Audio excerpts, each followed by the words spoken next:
চব্বিশের অভ্যুত্থানকে স্বীকৃতি দেওয়ার মনোভাবকে ভারত বাংলাদেশ সম্পর্কের নতুন সূচনা বলে মনে করেন পরিবেশ উপদেষ্টা সৈয়দা রিজওয়ানা হাসান। তিনি বলেন, ৫৩ বছরে রাজনৈতিক দলগুলো সংস্কার করতে পারেনি বলেই অন্তর্বর্তী সরকারকে দায়িত্ব নিতে হয়েছে। এই সংস্কারে রাজনৈতিক দলগুলোর কাছে রোডম্যাপও চেয়েছেন তিনি। সকালে গুলশানের শব্দদূষণ নিয়ন্ত্রণের সচেতনতা বৃদ্ধি কর্মসূচিতে অংশ নিয়ে তিনি এসব কথা বলেন।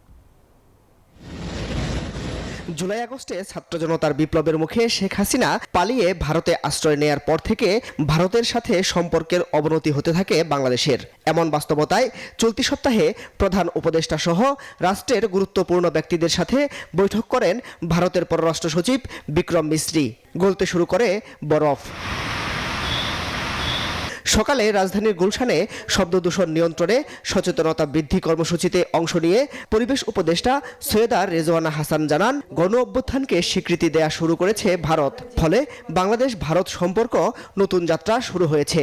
একটা রাজনৈতিক কারণকে কেন্দ্র করে আমাদের সম্পর্কের মধ্যে যে একটা মেঘ এসেছিল, আমাদের উভয়ের স্বার্থেই এই মেঘকে সরাতে হবে এবং সেই প্রক্রিয়াটা শুরু হয়েছে।